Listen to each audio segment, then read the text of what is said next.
Sadashiva-samarambham Shankaracharya-madhyamam Asmadacharya-paryantam Vande Guru-paramparam. Param varishtham brahmishtham paramananda-rupinam paramarthanandayatim sadgurum pranatosmyaham. Okay, now can you all hear me, see me? Suvarna Bhagini and Sahana, can you confirm this? Yes, Yes, ma'am. Guruji. And the presentation? Yes, Guruji. Yes, Okay, both. thank you. So, we all know by now, because I assume that many of you have already gone through Introduction to Vedanta, Tattva Bodha, and maybe Bhagavad Gita also. By now, we should all be aware that there are three primary sources, right, giving us the knowledge which is of spiritual nature or Atma Jnanam. And those three primary source books are known as Prasthana Trayam. Okay, so Prasthanam meaning method, Prasthana Trayam means three methods of revealing the nature of Atma. So the first one is called Shruti Prasthanam. Okay, Shruti meaning the Vedas, especially the final part of the Vedas known as Vedanta, otherwise also known as Upanishad. So Vedanta Prasthanam or Shruti Prasthanam is one set, right? So, or Upanishad Prasthanam. Then the second one is Bhagavad Gita, which is called Smriti Prasthanam. Right? So Gita is called Smriti Prasthanam. It is a very popular one because it presents the teaching in a very, very simple manner. And also, if you see, the theme there is more closely addressing the needs of a grihastha, right? So it is more popular because obviously the percentage of grihasthas in the society is much more. So it appeals to a much larger audience and also of all age groups, right? So the second one is Gita, which is called Smriti Prasthanam, right? Is the most popular one. And Bhagavad Gita is part of the Mahabharata and it comes under Smriti, right? So Smriti is any spiritual literature which has borrowed the teaching from the Shruti. Now, in case any of you have doubts as to what is Smriti, what is the layer of scriptures, etc., please listen to talk 1 of Introduction to Vedanta, where I've covered the entire canvas in greater detail. Here, I'm just trying to cover a little bit to land on Vivekachudamani and where it kind of fits in, right?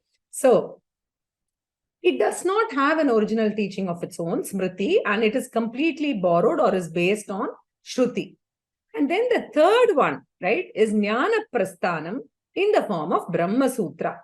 And it is called Jnana Prasthanam because the support of reasoning, right, it is given to the Vedantic teaching, basically the logical analysis, right, and resolving seeming conflicts between Upanishads, etc., right? Those are all, covered in the Brahma Sutra. Brahma Sutra is basically just mnemonic form of, all the teachings of the spiritual learning. But in the Bhashyam of Adi Shankaracharya, you will see that he tries to actually expand and comment and he tries and resolves seeming conflicts between, say, a Chandogya Upanishad and a Brihadaranyaka Upanishad. Seeming. The reason is because an example would be maybe the order of creation could have been different, or the number of elements in the creation could have been different in different Upanishads. Then Acharya speaks about it and clarifies as to why it's not so significant. And if there is a conflict, he would resolve it, right? So that is the Jnana Prasthanam, where a lot of logic and all that is used to resolve, right? But that's the third one, which is also again based on the Shruti and the Shruti only. Now, I do see people raising hands. I would request you to please note down your questions till the end of the session so that, maybe many of the questions are already answered. So I will stop at a logical point if it is required. Otherwise, I'll go all the way till the end, right? So, Sahana Bhagini, I would, request you to keep track of this. And in case somebody has audio issues or video issues, please step in and ask me, right? Okay, ma'am. And then after the Jnana Prasthanam, right? For these are the three basic, the scriptural, if you say the divisions, right, at the topmost level, these are the three which form the Prasthana Trayam, right? And of these three, very important, and I would like to remind you, is that Shruti Prasthanam, we do not know the author. Okay, so why do we say we do not know the author? We believe that it's been given by Bhagavan himself, and it is Apaurusheya Vishayam, right? Apaurusheya Pramanam, a source of knowledge having superhuman origin, otherwise given by Ishvara or God. Whereas the other two prasthanams, that is Smriti and Jnana Prasthanam, Brahma Sutra, basically has been given by Vyasacharya, right? So that is why we are very greatly indebted to Vyasacharya. And that is why on Guru Purnima Day, we worship Vyasa and of course the Guru Parampara itself, who is bringing down this teaching over what? Not years, not centuries, but it has happened for over 5,000, 6,000 years or even greater than that, because Vedas predate Mahabharata, Ramayana, etc. Right? So these three prasthanams are the pillars, the foundational text. But many people may not have access to the three originals because they are voluminous and they may not be able to study completely. And therefore, to help those people, the acharyas condensed the Prasthanatrayam and wrote simpler and smaller works. Thus, we have numerous Vedantic texts which are simplified and relatively small, right, compared to the Prasthanatrayam, and we call them Prakarana Grantani, right? Prakarana Grantha. Prakaranam meaning a treatise or a simplified version, and these Prakarana Granthas can be classified into two types. One group of Prakarana Granthas will present all aspects of Vedantic teaching, but in a similar form, right? The best example which we have done is Tattva Bodha. It presents all aspects of teaching. When I say all aspects of teaching, what are all aspects, right? Something to be noted here is generally any philosophy, right, is expected to cover the following. It might be called differently, whether it is, say, Nyaya, Vaisheshika, or Sankhya, right? Any of them. So, in addition, any of our Prakarana Granthas, any of our literature in Advaitic literature must cover the following 6 topics. Jiva, the individual, Jagat, the world, Ishvara, the Lord, Bandha, the bondage, which includes the cause of bondage also, Moksha, the liberation, and the 6th and final one, Sadhana, the means by which a jiva can travel from bondage to liberation. So, Sadhanani. Okay. So, these are the 6 topics. Thus, Jiva, Jagat, Ishvara, Bandha, Moksha, Sadhanani, all the 6 topics should be comprehensively dealt with. So, Tattva Bodha was an example which covered this. Vivekachudamani, that we are going to see now, is also going to cover all this. Sarva Vedanta Siddhanta Sara Sangraha is another example, right? That will also give an overview. So, this is one type of Prakarana Grantha. There is yet another type of Prakarana Grantha which will not deal with all aspects of Vedanta, but which will highlight a particular aspect of the teaching alone. It's very similar to, suppose you want to say that there was heavy downpour in Chennai and there was flooding, say in December. Then, and you want to show someone, say, reading this news in South America, where is Chennai and where does it rain? So what would you do? The typical headlines would have the whole world map, and then it will slowly zoom in on, Asia, then India, and then the Chennai part will be blown out and it will say, oh, these are the places which are submerged in water, etc. So the in-depth analysis of that particular city. So similar to that, it will blow up certain areas of the subject and then deal with it in detail. So an example being Vakya Vritti. Vakya Vritti is a text which covers so much with the covers not with Karma Yoga, it does not cover Upasana Yoga, but it covers Mahavakya analysis in great detail, right?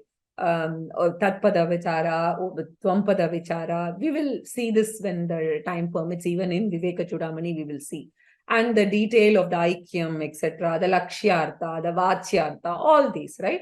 So in detail, it will see just one aspect. So Vakya Vritti is one such example. Drishya Viveka is all about Jiva, right? So there is one type of Prakarana Granthas which will deal about all the aspects in general, and there will be one type which will deal with just one or few topics and focus on it, right?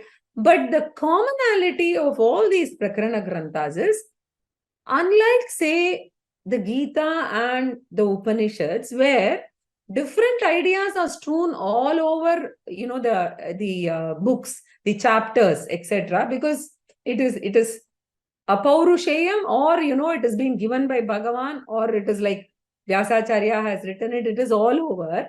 This one would approach the Prakarana Granthas. The Acharyas would have assimilated the teachings completely and would have tried to present it in a more structured and organized manner. So what happens is, at the end of that Prakarana Grantha, you get the feeling that, okay, you've got some, grip over the subject. So it is more organized, and it's always good to do a Prakarana Grantha alongside any of the Prasthana Trayams. It's very important, the role of Prakarana Granthas, right? So now, I just wanted to quickly take you through what you can find on the internet itself, in case you want to, use it later on, in terms of the Advaita Siddhanta literature. So this particular diagram is from the tree map is from advaitasharada.shringeri.net. So any of these, when you click, actually takes you into the text itself. So you see that on the top portion, you have the Prasthana Trayam, and all of them are available along with the Bhashyam and commentary on the side. And then if you see, these are some of the Prakarana Granthas, right? And there are Prakarana Granthas written by Adi Shankaracharya. There are Prakarana Granthas written by several of the Acharyas in the Parampara, right? Very beautiful ones. And of course, we are going to be dealing with Vivekachudamani. And these are some of the texts which are examples, right? Other texts of Prakarana Granthas. And some of these are not found in this advaitasharada.net. You will find them in sanskritfromhome.org. Okay. So we are now going to be entering Vivekachudamani, which is another Prakarana Grantha, very, very, very elaborate. And that is what we are going to be doing, right? So now, since many of you raised your hands and maybe, you're not used to the way of teaching, I'm going to take some questions today now before I enter the text proper. Anything in whatever I covered so far, please go ahead.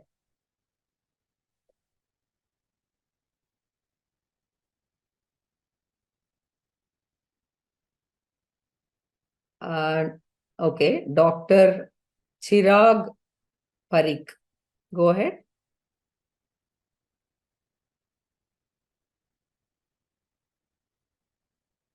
Oh, sorry, I did not have any questions. Sorry.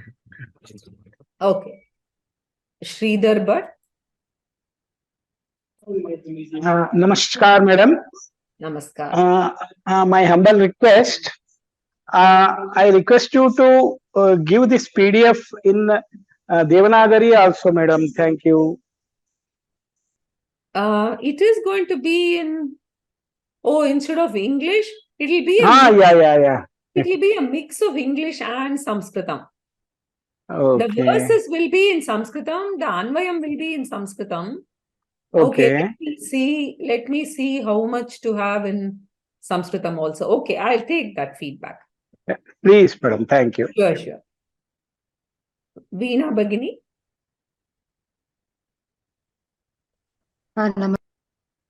Namaste.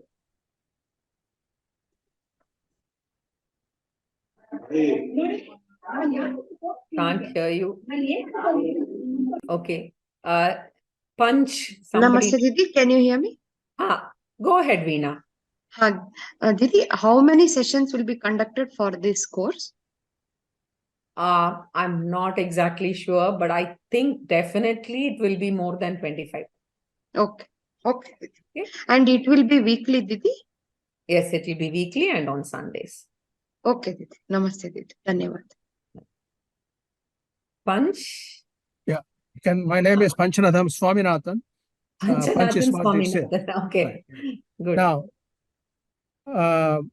I've been taking a lot of your classes of offline recording and all. I joined the class a little late because it was clashing with the other courses. That's fine. What I'm saying is, Prakarana Granthas, you did something, I joined you towards the last part of it. Maybe I will take it offline after reading your notes. Vivekachudamani means, are you going to go through the meaning of why the title is given Vivekachudamani? And I am going to go through that. You're going to go through that. Yeah. And I notice, of course, this may be slightly proactive and things like this. Adi Shankara is a great proponent of Advaita Siddhanta, and then he talks the very detailed philosophy, but he also has written this at a little bit elementary level for people who are just entering into this. Correct. Now, why did he do that? Or in other words, Vivekachudamani, is it going to still contain the essence of his highest, the highest Advaita philosophy? Because he also wrote the Dashashloki and things like this. Correct. So if you think I'm already asking a question, if you want to discuss it later, that's fine. Otherwise, I am enjoying your classes. Thank you very much. And I will most likely be taking your classes after recording because it's definitely clashing with other courses. I just wanted to attend the first class without missing it. And you will be able to post the classes within a timely period so that I will have a chance to read it before the next class. Definitely. Sometimes it takes longer. So, Dhanyavada. Thank you very much. Yeah. I will be covering whatever you asked during the sessions, so we'll go through them. Okay. Nageshwar Rao. Madam, what I wanted to ask you, whatever the PDF you give, is enough for us to refer and study, madam, or any other textbook? That is enough. That is enough. Madam? You don't need anything more. Just make notes in class and just use the PDF. That's enough. Thank you, madam. Thank you so much. Okay. Bhuvana, please go ahead. Harihi Om Guruji, can you hear me? Yes, very well.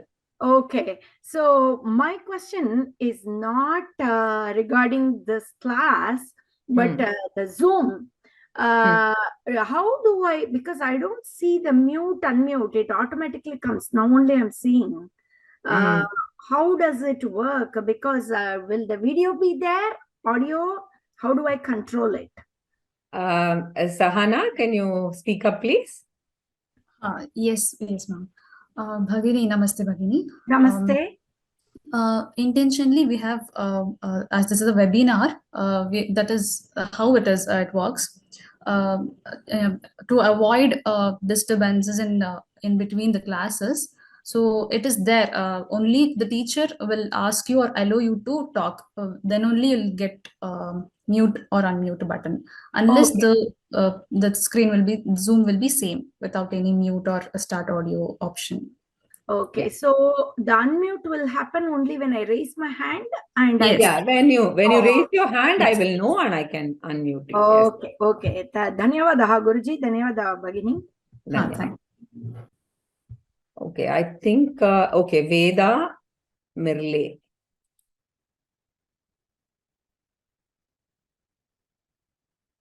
Namaste, Bhagini. Namaste. Yeah, my question is, I didn't understand. You said Prakarana Granthas are 6 of them, right? No, I didn't say there are 6. There are 6 different subject matters. Okay, I'm sorry, 6 different subjects. Where is the Vivekachudamani comes here? Vivekachudamani will cover all of them, is what I said. Oh. Yes. Okay, thank you. It's a general one. Okay. Yeah. Venkat, please go ahead.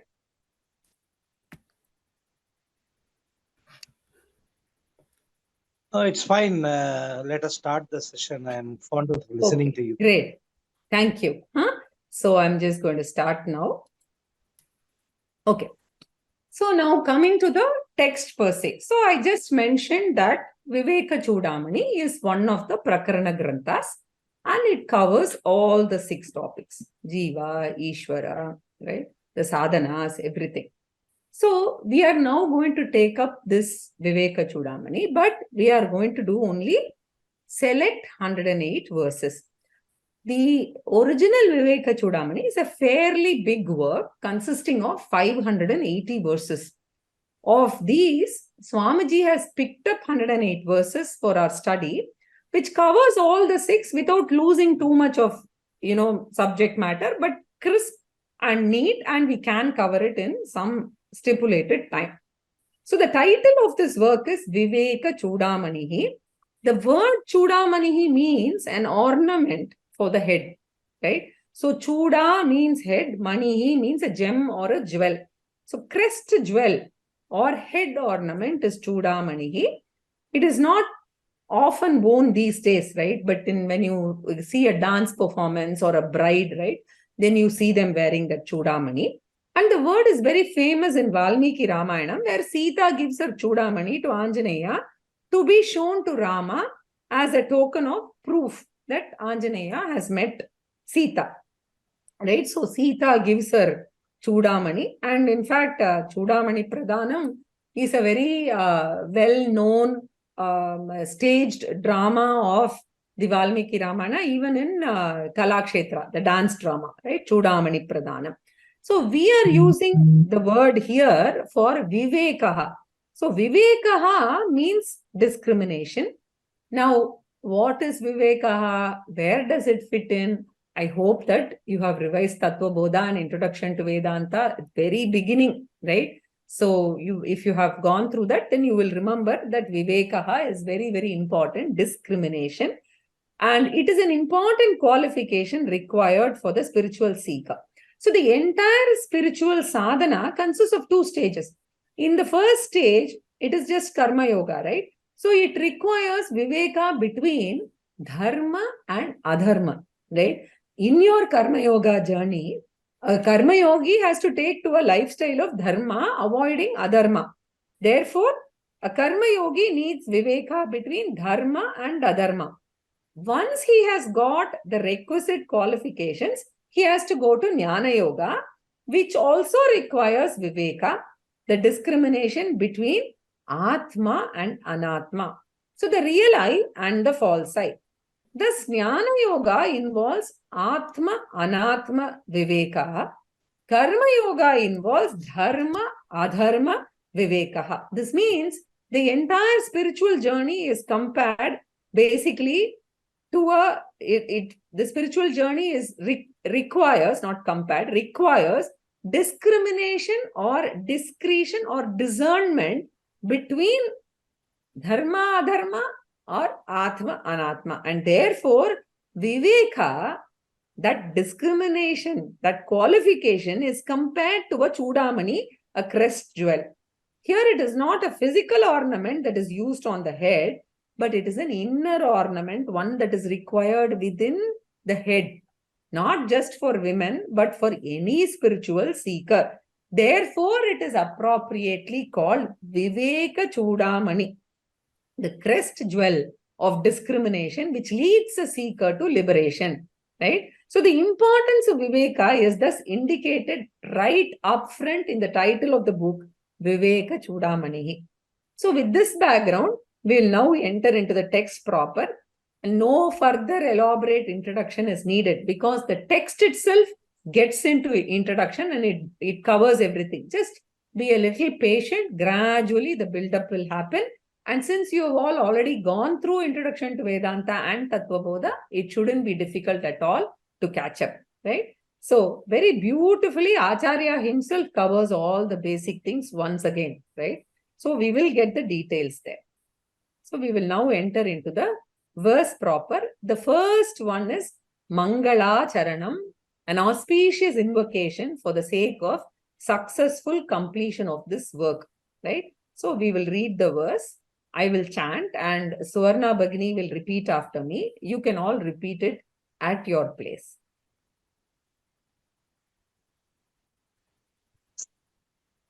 Sarva Vedanta Siddhanta Gocharam Tamagocharam सर्ववेदान्तसिद्धान्तगोचरन्तमगोचरम् Govindam Paramanandam Sadgurum Pranatosmyaham गोविन्दं परमानन्दं सद्गुरुं प्रणतोऽस्म्यहम्. So in this invocatory verse, Acharya is offering salutations to his Guru. Aham pranataha asmi. I offer my namaskara to Sadgurum Govindam. Now, the beauty here is the word Govinda can refer to the Lord also, who is of course the Adi Guru.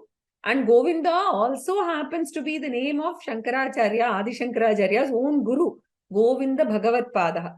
So Govinda refers here to Shankaracharya's Guru. Therefore, he says, Sadgurum Govindam. To my Guru, Govinda Bhagavat Pada, I offer my namaskara. Right? So the word Sadguru has two meanings. One is San Guruhu Sadguruhu, Karmadare Samasa, meaning a good, noble, well-qualified spiritual teacher. That's because the scriptures talk about the qualifications of the student also and the qualifications of the teacher also. We are going to be seeing this later, right? So, Shrotriya Brahmanishta is the qualification of a guru. Both these words have very deep meaning. We will see it as we go along. So, just leave it aside for now.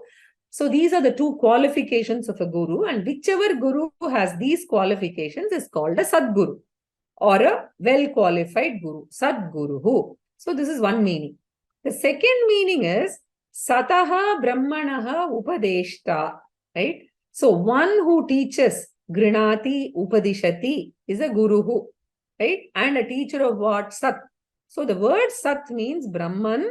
In Chandogya Upanishad, we see Sadeva Somya Idamagra Asit. Sataha Brahmanaha Guruhu Upadeshta Sadguruhu. So, Sadguru means a qualified teacher of Brahman, the ultimate reality.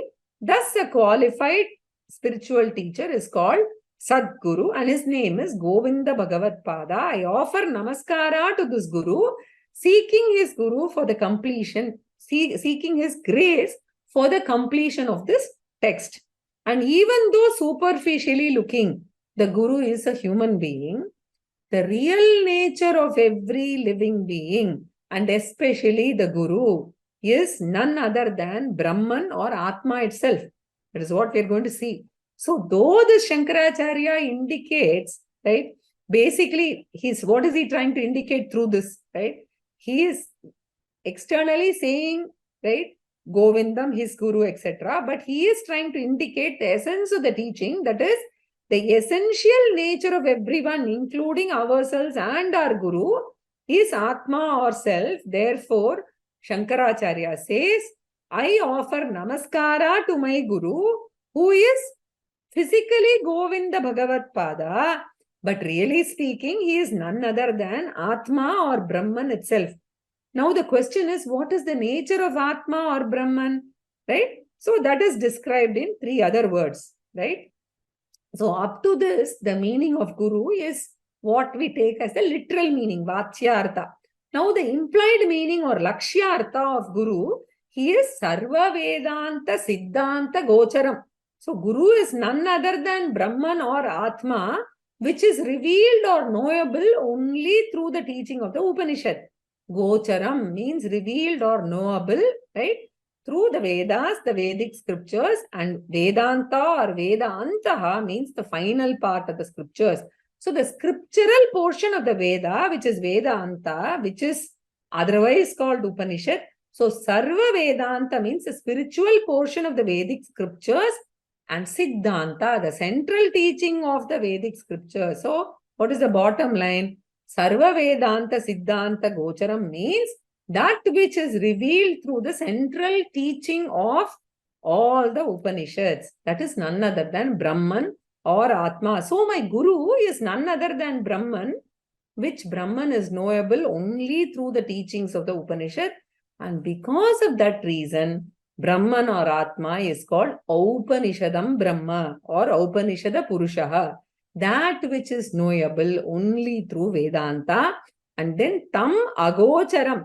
That Brahman or Atma is my Guru, which can never be known through any other means of knowledge or by any other pramanam, like a Laukika pramanam, not through your sense organs or logical reasoning, anumanam, etc. Not possible. Agocharam means not knowable through other worldly pramanas. Therefore, my Guru, who is Brahman, is knowable only through Vedanta pramana and not through any other pramana. So that Brahman is my Guru. Guru Brahma, Guru Vishnu, Guru Devo Maheshwaraha. Right? So, Tam Agocharam Sarva Vedanta Siddhanta Gocharam. So, what is the nature of that Atma? Paramanandam. Right? Which is of the nature. Basically, Brahman is of the nature of Sat Chit Ananda. Here, Shankaracharya highlights Ananda. Right? So, he says Paramanandaha means highest, limitless, means happiness. One who is of the nature of highest happiness, and it is not just his nature. If we surrender to the Guru, he will reveal that nature in ourselves also. That means the benefit of study of the Grantha is also indicated here. Guru will make us realize that we are the embodiment of happiness. To that Guru, I offer Namaskara, and for the successful completion of this study, right? Thus, with this beautiful Mangalacharanam, Shankaracharya begins his Vivekachudamani. Sarva Vedanta Siddhanta Gocharam. Sarva Vedanta Siddhanta Gocharam Tamagocharam Govindam Paramanandam Sadgurum Pranatosmyaham. So this was verse 1. Now we will move on to the next verse, right? So this is Manushya Janma Prashamsa, or praise of the human birth, right? The very next verse. Durlabam trayame vaitad devanugraha hetukam. Durlabham trayame vaitad devanugraha hetukam. Manushyatvam mumukshutvam mahapurusha samshrayah. Manusyatvam mumukshutvam mahapurusha samshrayah. Those of you who have attended my other classes must have seen me referring to this very, very often.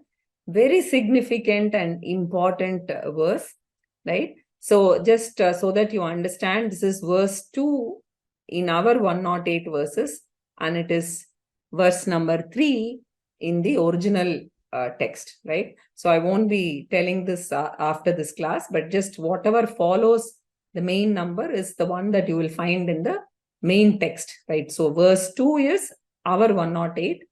Verse 3 is 3 out of the 500 and odd verses. Okay. So in the following 2 verses, Shankaracharya is talking about the glory of human birth. How precious it is, how rare it is. Therefore, how it should be properly made use of, right? Manushya Janma Prashamsa, or glorification of the human birth. Here the Acharya says, 3 things are extremely rare for every living being. Durlabham means very difficult to attain, very rarely attained. Trayam, the following 3 factors. Manushyatvam, Mumukshutvam, Mahapurusha Samshrayaha. Manushyatvam, to be born as human beings. Human birth is very, very rare and precious. Why? Because in human birth alone, one can pursue all the goals of life. We have a free will. We can think. We can decide what we want to do, right? So the ultimate goal of moksha can be pursued by a human being only, right? We don't see animals going after purushartha, especially moksha. Animals cannot, only human beings. And thus human birth is very, very rare. And we have about 84 or 85 lakh species of living beings, not numbers. Species are 84 lakh species. And human birth is one of those 84 lakh species. Therefore, the human birth, which is capable of pursuing liberation, right, is durlabham. To be born is difficult as a human being, then to have interest in this, to have a family background, and then to come to this with some punyam which has been there, right? We saw all these verses in other texts, right? So much of punyam you must have done to get this birth, and then have an interest in scriptural study. Only if you have had a religious background, you understand, then you come here, right? So it is, so this manushyatvam itself is very rare.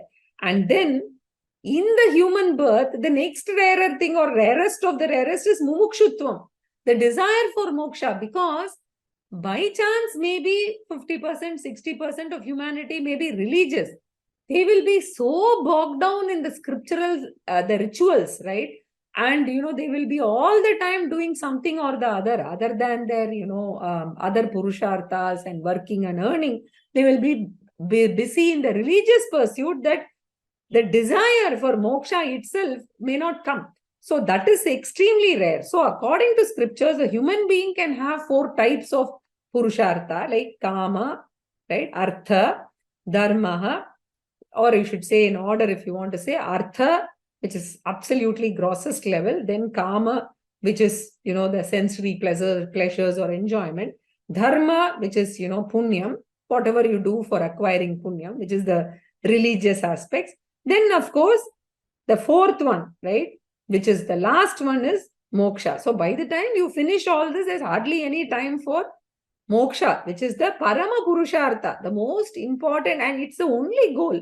By the time you get there and understand that the human janma is only for mumuksha, for moksha, and mumukshutvam is so rare, you've already spent the life, right? So it is so difficult to have mumukshutvam, even if you have, if manushyatvam is there, right? So freedom from self-ignorance and self-misconception is called moksha. So that is the freedom that we are talking about. And according to the scriptures, we do not know our real nature. Our spiritual nature we are ignorant of. And because of self-ignorance, we have self-misconceptions. So we mistake ourselves to be the mortal individual being, right? And it is an intellectual problem. According to Vedanta, the intellectual problem alone has been converted into all types of emotional problems, which are all together called samsara. As Swamiji puts it, it is all wrong expectation from the wrong entities in this world, right? So expecting security from the impermanent things. So this is all a misconception. It is an intellectual problem, and that is what manifests at the emotional level. So Vedanta diagnoses it as not an emotional problem. It is a symptom of a deeper intellectual problem consisting of self-ignorance and self-misconception. And as long as we don't solve this intellectual problem, we can never remove the emotional problems. So that is why Lord Krishna says, Gatasuna gatasumsha nanushojanti panditaha. In the 2nd chapter, he starts the 11th verse, right? So wise people are the only ones who can get rid of all type of emotional problems or samsara. And moksha is freedom from self-ignorance, self-misconception, and consequent samsara. So unfortunately, the desire for moksha people very rarely have, because most people are busy running after artha and kama. The rare ones may be involved with, of course, the dharma aspect also. So Krishna says, Manushyanam sahasreshu kaschid yadati siddhaye, right? Among thousands and thousands of humans, only one rare person seeks liberation. Therefore, mumukshutvam is also durlabham. So durlabham, we have to connect with each of the 3. Manushyatvam, durlabham, mumukshutvam, durlabham. Then the 3rd one, maha-purusha-samshrayah. This is the 3rd rarest thing. So if one wants to pursue liberation, he will require a spiritual guide. Otherwise, he will be trapped like a blindfolded person in the forest. We too are trapped in the forest of samsara. we require a guide who can help us, right, get to liberation. And that spiritual guide is here called Mahapurushaha. The spiritual guru is called the Mahapurushaha. So literally the word Mahapurusha means a great person.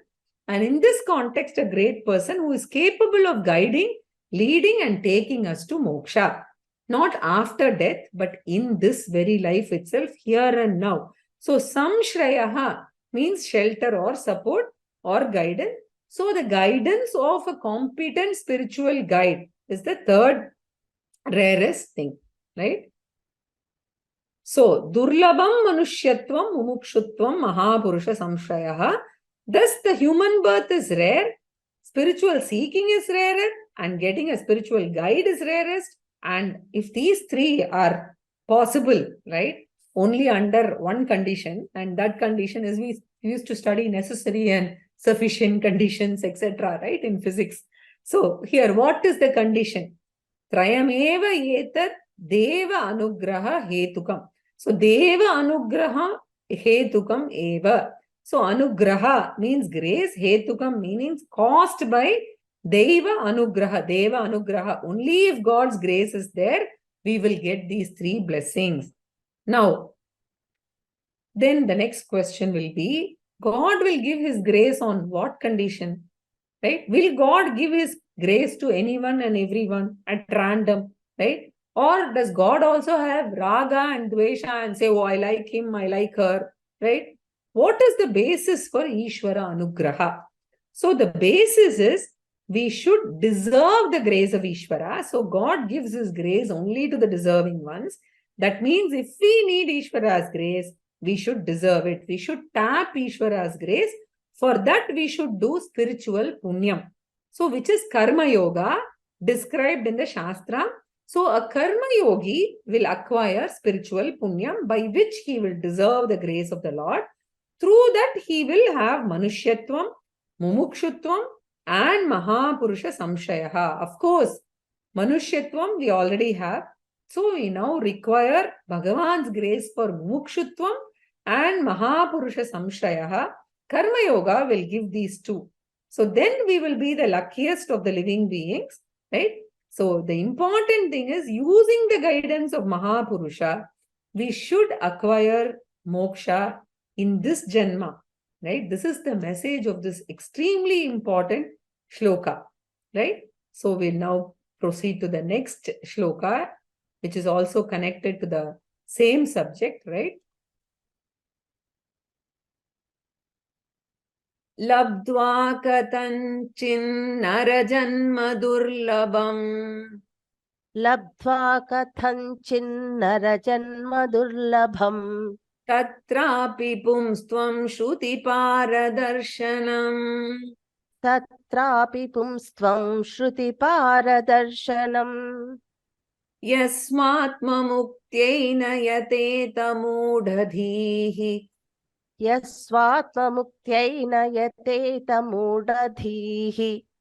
Sahyatmaha swam vinihantya sadgrahat. Sahyatmaha swam vinihantya sadgrahat. So these verses, which are slightly longer, has to be chanted in this tune. Okay, I'm just going to chant once more. Labdva katanchinnara-janma durlabham. Tatrapi pumstvam shruti-paradarshanam. Yasvatma-muktyena yateta mudadhihi. Sahyatmaha swam vinihantya sadgrahat. So, Shankaracharya assumes a rare possibility.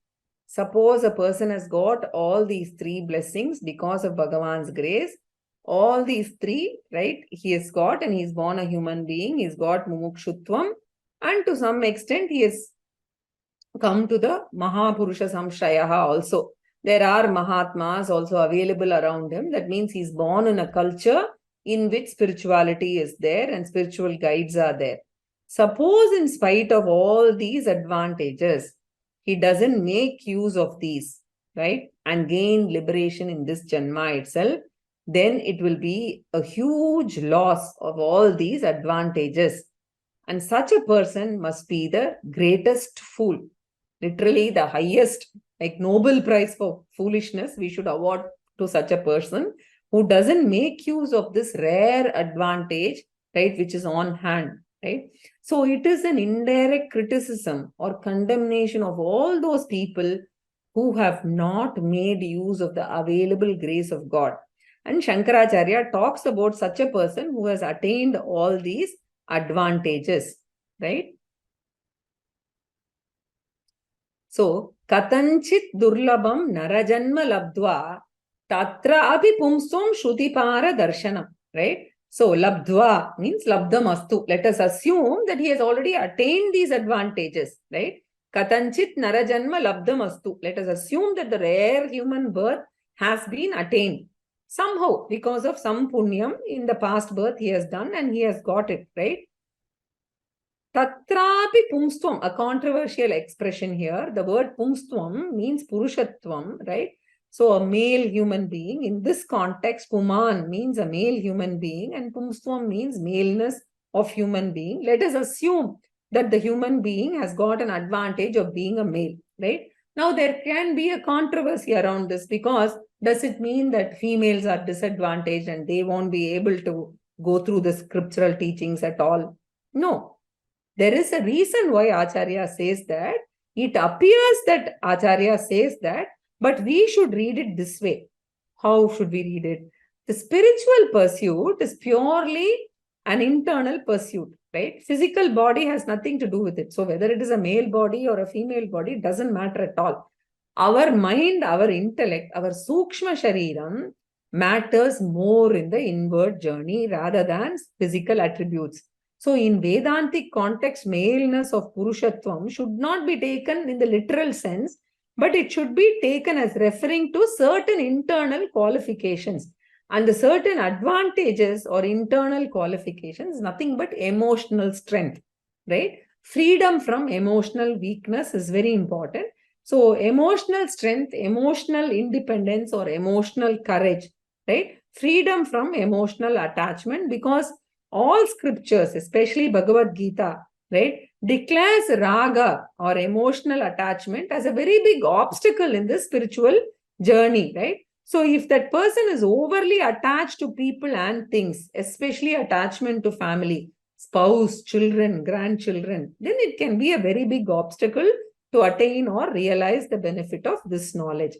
Now, in the context of the olden days, it was more the male who was outside the house rather than inside the house. So his interactions with the family, right, or the attachment may have been slightly diminished as compared to the women. So therefore, the women might have been emotionally weaker or more attached, etc. But I think there is no such, categorization, which is okay these days, because men can also be emotionally attached, women can also be emotionally attached or independent. But the point here is that for spiritual journey, that emotional strength is required and dilution of raga dvesha is important. That is very clear, right? So in Bhagavad Gita, Lord Krishna says, Asaktiranabhishvangaha putradara grihadishu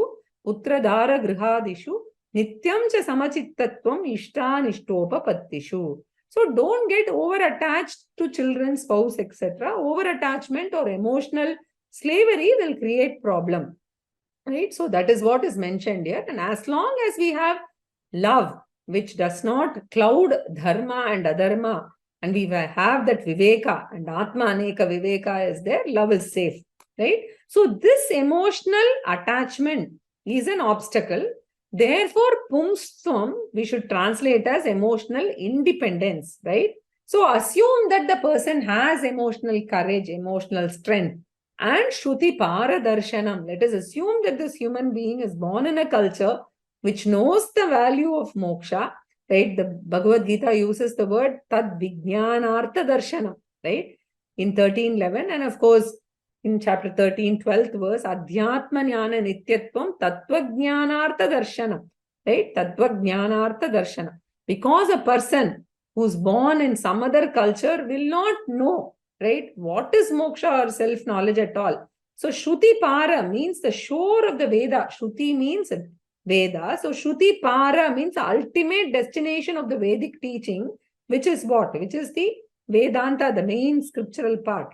So he knows moksha, darshanam, he knows. So he has understood that moksha is the ultimate destination. So Shruti Para Darshanam means one who knows moksha is the ultimate goal of life from the scriptures. Then, yes, Swatma Mukte na yateta mudadihi. So let us assume that a human being has got all these three blessings, Narajanma, Pumstvam and Shruti Para Darshanam already in his life. Assume that. Now Shankaracharya says, Yahattu mudadihi, and suppose that person is deluded or foolish. How foolish? Swa-atma muktye nayateta. Knowing fully well the importance of moksha, he doesn't dedicate his life for moksha as the primary goal, right? And what does he do? This is very, very common. And ever since I embarked on this journey in 2004, I have seen this. I must have been in my mid-30s or late 30s when I started attending classes. I can tell you, anyone, at least out of 100, 95, 96 people, if I tell them, why don't you come weekly once for Gita class? Swamiji is teaching, is very useful. Oh no, now I'm busy with work. Now I'm busy with my children. That's all. Yeah, very nice. Post-retirement, I'll come to it. This is what I've heard time and again. And as a person who has used the entire teaching to my benefit all through my career, starting from 2005 onwards, career, family, children, adolescent management, and then of course their marriage and all of this, I can tell you that that is the most foolish thing that one can do if they do not have exposure. Now, I'm not saying you should do full-time Vedanta. No. 1 hour of Gita minimum per week, right? For youngsters will really make them appreciate the value and use the teachings in their day-to-day life, which is what I try to do through various, small, short courses, etc. But still, Mahapurusha Samshayaha may be there, all that may be there, but they may not understand the value and get to this, right? So it is what a waste of precious human life, right? So therefore, Shankaracharya says, Yaha Atma Muktyehi na yateta, one who doesn't give top priority for liberation and start working for that right from early life itself, such a person is foolish. He has postponed it, right? So for his own liberation, he doesn't start working. He should start Karma Yoga early in life. 20 years, 25 years, Karma Yoga way of life is more than enough during one's career and family, bringing up the family, etc., right? In Grihastha Ashrama. And then he can join Jnana Yoga, and before long, he can attain moksha. The one who knowingly doesn't do that. Now, unknowingly, you could have missed. Knowingly, one who doesn't do that is a superlative fool, right? So, yaha atma mukti na yateta saha mudadihi iva bhavati. So, what is he doing instead? Saha asat grahat, right? Asat here means all material things in this world he is chasing, right? All of them are anatma. Family, our own body-mind complex, everything is anatma. So, asat grahat means holding on to them, spending life in their pursuit and in their maintenance, overindulgence in family, maintenance of family, pursuit of property, maintenance of property, acquisition. All of this comes under all of the anatma, over spending time without spending time on the Gita or the scriptural messages, right? So that is asat grahat. Under its spell, under its clutches, within the jaws of anatma, because of his overcommitment to anatma, he doesn't pursue moksha because he doesn't have time. He always says duty, duty, duty, and never has time for this, right? Saha atmaha hi swam vinihanti. Alas, he is becoming suicidal. He is destroying himself indeed. Atma here is self-reflexive pronoun here. Atmaha, meaning killer of self. Ha, meaning killer. This is a nakaranta pulling a word. Atmahanau, right? Atmahanaha, Atmaha, Atmahanau, Atmagnaha, right? So it is, he's killing the self. He's killing himself. So here killing means when we ignore the Atma by not paying attention to its pursuit, we make the Atma as good as absent, right? So he will not get the benefit of Atma, he will not get the benefit of teaching. So Shankaracharya is therefore addressing all human beings, do pursue Dharmartha Kama, but they should always be subservient to your moksha pursuit. Family life is important, money is important, taking care of everybody is important, right? But these are all stepping stones to discover my inner freedom. So that is why in Bhaja Govindam, Acharya says, Bhaja Govindam, Govindam Bhaja Mudamate, Samprapte Sannihite Kale Nahi Nahi Rakshati Dukrun Karane. So when mortality is frightening you, fear of old age, disease, death, etc., when it comes, right, you cannot overcome other than through this great teaching. So pursue Vivekachudamani, attend the classes regularly is what the indirect message that is given. So very interestingly, yaha na yateta saha atmaha hi swam vinihanti. Thus the message of these two verses is human birth is rare, which has to be utilized for moksha. Don't waste your time. So I'll stop here today and I will take any questions if you have. I'll tell the Purnamada and then I will take questions. Okay. Purnamada Purnamidam Purnat Purnamudachyate Purnasya Purnamadaya Purnameva Vashishyate. Om Shanti Shanti Shanti.